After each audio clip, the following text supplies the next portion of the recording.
Five great steps to think in English. You have an important decision to make? Don't think about it in your native language. Think about it in English. Studies have shown that thinking about things in foreign language makes your decisions better and more rational. Better decision making is not the only benefit of thinking in English, though. When you think in English, you learn the language faster and you have an easier time speaking out loud. If you're speaking English in your mind, it's easier to speak it with your mouth. So, how can you start thinking in English? Well, it won't help to put a book on your head. Instead, we are going to share 5 easy steps that will actually help your mind switch to thinking in English today. Keep in mind that all of these steps have been scientifically proved. The importance of thinking in English. Depending on your level, right now you might first think of what you want to say in your native language and then translate it into English. By thinking in English first, you won't have to translate, which will help you become more fluent in English. When you think in English without translating, this also helps you internalize the language. When you internalize information, it means you learn it so well that you no longer need to think about it. Internalizing English means you don't need to remember the rules and pronunciations every time you speak. You just speak. Native English speakers don't always know why what they say is correct because they've internalized the language. Speaking English in your head is also a great low pressure way to practice English. You don't have to worry about saying things right or being understood by others.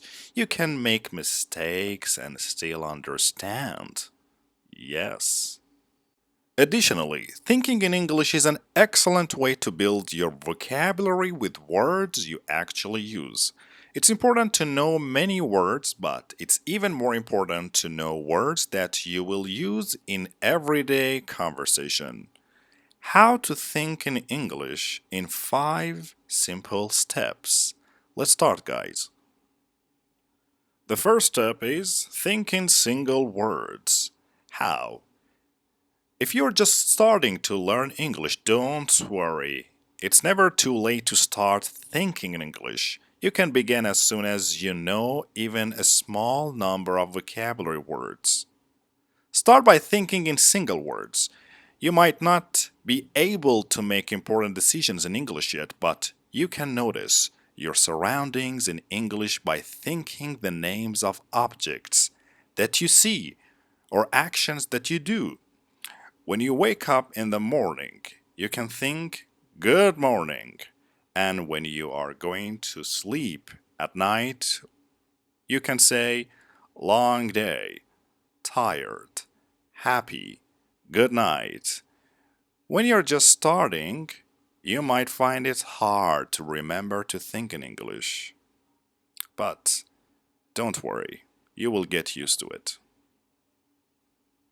Here are some tricks you can use to remind yourself to think in English once or twice a day.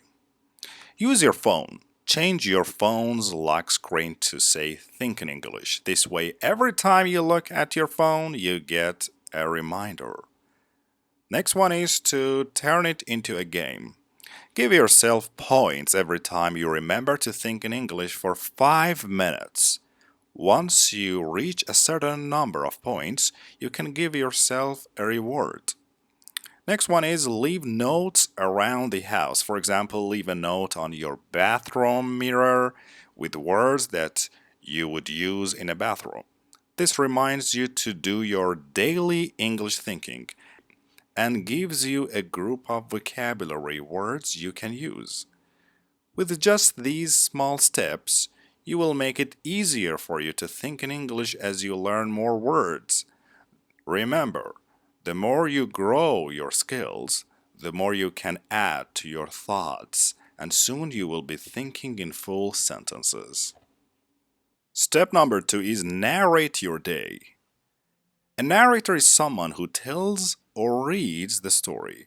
In books, the narrator is the part without dialogue, which describes what's happening. Many movies, especially documentaries, use narrators to explain certain parts. Now you get to pretend to be the narrator in your life, as if your life were a movie. Narrate your own day-to-day life as you go through it. You can do this in your own voice or pretend someone else is narrating your life. This is a great method and technique. Your daily life narration might sound something like this. It's morning. She wakes up and rubs her eyes, preparing to face the day. She yawns as she makes herself a cup of coffee and wonders what she should wear today. You can speak about yourself in third person, he or she, or use the first person, I. You can describe everything from what you are doing to how you look or what you think. This will get you lots of practice with using commonly used words, as well as speaking in full, correct sentences. Step number 3 is make up conversations.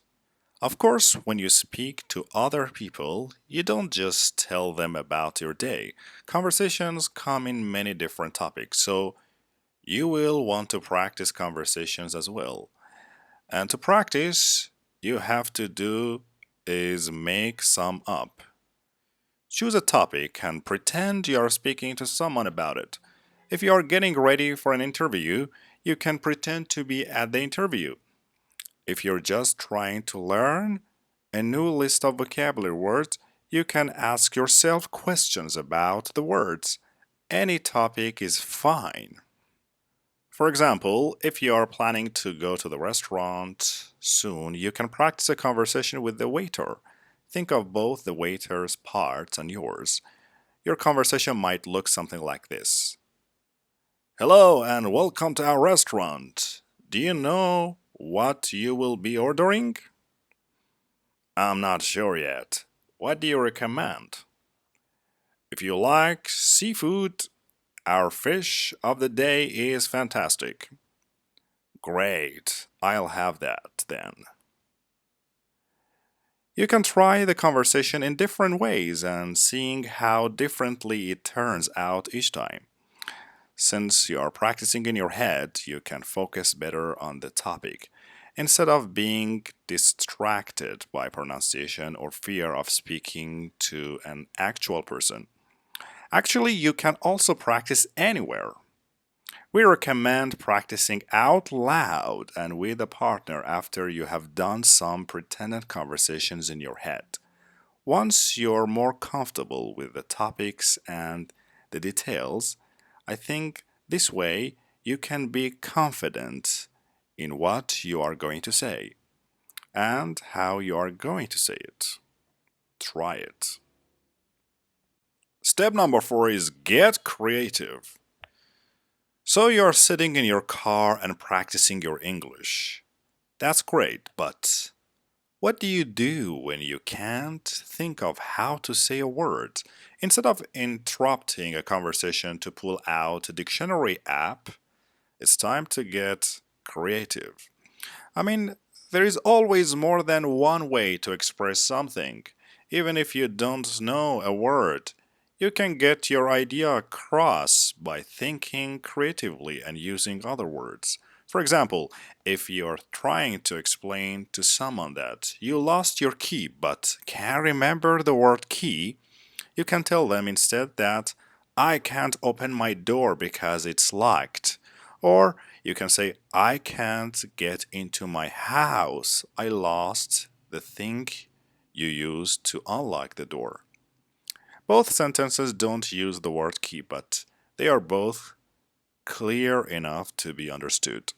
So, if you get stuck while thinking in English, don't cheat and use your native language. Instead, think of a way around the word.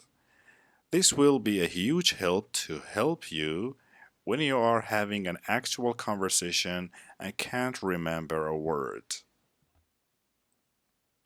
As I said before, use an English to English dictionary. Step number 5.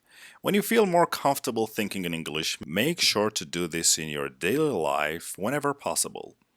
This includes looking up words in an English to English dictionary with definitions in English. The less you translate, the easier it will become to just think and speak in English. Once you make the change, you might be tempted to go back to your English to native language dictionary. Don't do it. In fact, delete all your current dictionary apps and leave only a good English to English dictionary app or two. At first, you might find that English dictionaries use words you don't know to define other words you don't know. Don't let this frustrate you. Instead, choose a good dictionary app or website that's meant for English learners or children. These use simpler language to explain words. Two excellent learner dictionaries are Vocabulary and the Merriam-Webster Learner's Dictionary. There are many other ways you can help your brain switch to thinking in English. For example, you can change the language on your apps, phone, and social media to English, but start with these 5 steps, and it will only get easier to think in English. And don't forget to start making decisions in English. Remember, you will be making better decisions this way. It's scientifically proved. Good luck.